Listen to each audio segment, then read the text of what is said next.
వనపర్తి జిల్లా పెబ్బేరు సమీపంలో NH44 మీద దారి దోపిడీ కేసును పోలీసులు ఛేదించారు. ఇందుకు సంబంధించిన కేసు వివరాలను మల్టీ జోన్ 2 ఐజీ సత్యనారాయణ వెల్లడించారు. ఈ కేసులో మహారాష్ట్రకు చెందిన 6 నిందితులను గుర్తించి 4 అరెస్టు చేసినట్లు తెలిపారు. అదేవిధంగా నిందితుల నుంచి 6.5 తులాల బంగారం, 2 ద్విచక్ర వాహనాలు, 3 మొబైల్ ఫోన్లను స్వాధీనం చేసుకున్నట్లుగా కూడా తెలిపారు. అయితే నిందితులు అప్పరాల షుగర్ ఫ్యాక్టరీలో చెరుకు ట్రాక్టర్ డ్రైవర్లుగా పనిచేస్తున్నట్లు తెలిపారు.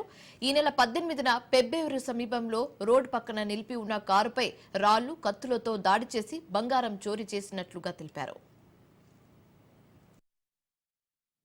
వనపర్తి జిల్లా పెబ్బేరు దగ్గర నేషనల్ హైవే 44 ఈ యొక్క రోడ్డు పక్కన పార్కింగ్ స్థలంలో అక్కడ ఒక హైవే రాబరీ జరిగింది. జగిత్యాల జిల్లా చెందిన ఇబ్రహీంపట్నం మండలం కోజన్ కొత్తూరు చెందిన గోపిడి రజని మరియు ఆవిడ అంగన్వాడీ టీచర్ 8 మంది కుటుంబ సభ్యులు నైబర్స్తో కలిపి తిరుపతి, అరుణాచలంకి 13వ తారీఖున వెళ్ళి 5 రోజులు యాత్ర పూర్తి చేసుకుని తీర్థయాత్ర.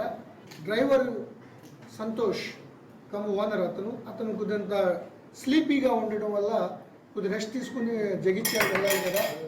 ఆ రెస్ట్ తీసుకునే నేపథ్యంలో 6 సభ్యులు అంటే అపరెంట్గా 4 ఉన్నారు.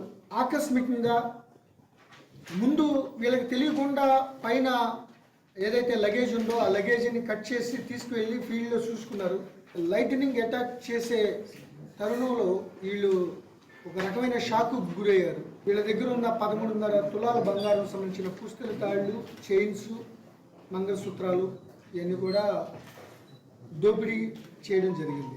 ఇటువంటి ఏదైనా కార్లు ఏదైనా వస్తే వాటిని అటాక్ చేయాలనే దృక్పథంతో ఈ పార్దీ గ్యాంగ్ మహారాష్ట్ర, బీడ్, ఏడీ జిల్లా